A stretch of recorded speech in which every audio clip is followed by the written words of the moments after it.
Welcome back, everybody. You ready to dive deep with us again? Always ready. All right.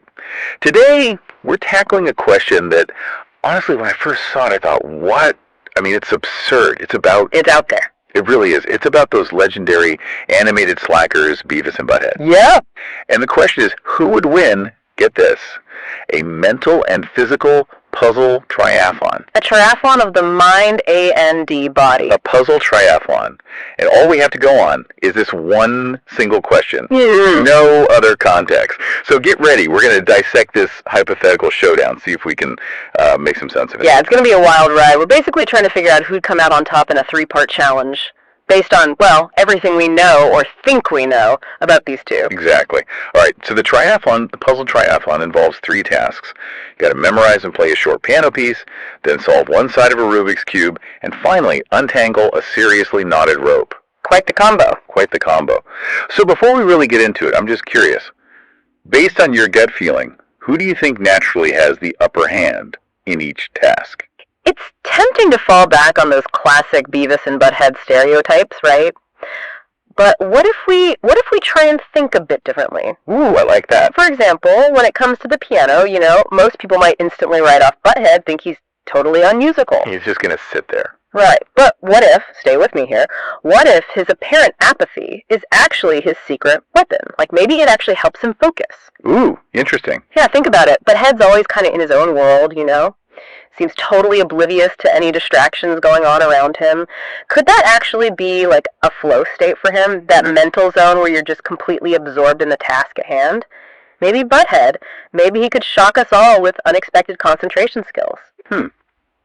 I like that. I never thought of it that way.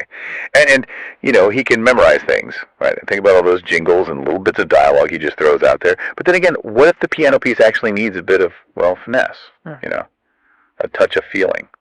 Could Butthead even handle that? That's the $1,000,000 question, isn't it? But for Beavis, his challenge might be the memorization itself. His impulsiveness, the constant outbursts that, could completely throw him off. Yeah, I can totally picture him, getting distracted by a fly or something shiny in the middle of the piece. Absolutely. All right, so let's move on. We got the Rubik's Cube challenge. This one seems like it would take some serious problem solving and spatial reasoning skills. Did either of them ever actually show any aptitude for that kind of thinking, on the show? Not that I can recall. But, solving a Rubik's Cube, it's all about recognizing patterns and using algorithms. It's basically like following instructions to manipulate the cube. So I think Beavis's impulsiveness would probably work against him here. He'd just be, twisting and turning it with no plan whatsoever. Oh, absolutely. Yeah. And then he'd get frustrated and probably just chuck the cube across the room. Exactly.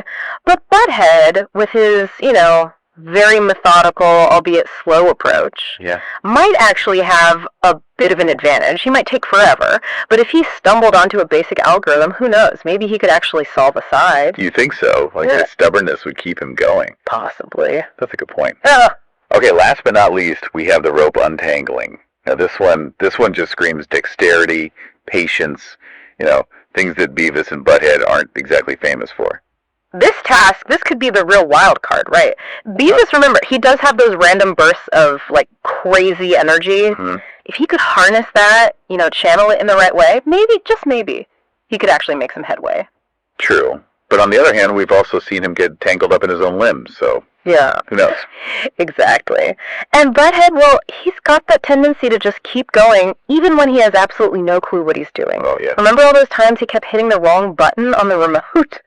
Or trying to open a door that was clearly locked? That kind of, dogged persistence, it might actually work in his favor here. So if we take all 3 tasks together, would consistency be the key to winning this whole crazy triathlon? Mm-hmm. Or could one just, stellar performance in a single task be enough to snatch the victory? Now that's where things get really interesting. Just imagine, picture this.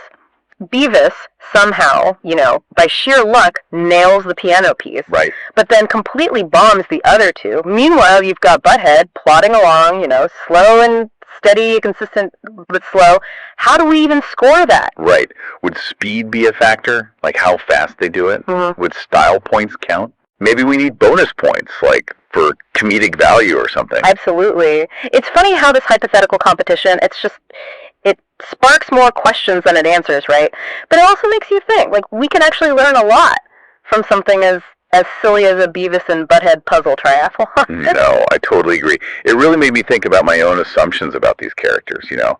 It's a good reminder that there's often more to people, even cartoon slackers, than what we see on the surface. It totally is. And I think this deep dive, you know, it really highlights how much we depend on stereotypes and those first impressions we get. It pushes us to think critically, to look a little deeper, maybe find those hidden depths, you know. Well said. So, before we wrap up, I want to leave you all with one final thought. Mm-hmm. Just imagine, a fourth task added to this already bizarre triathlon, something completely out of left field. What would it be? And how would it shake things up?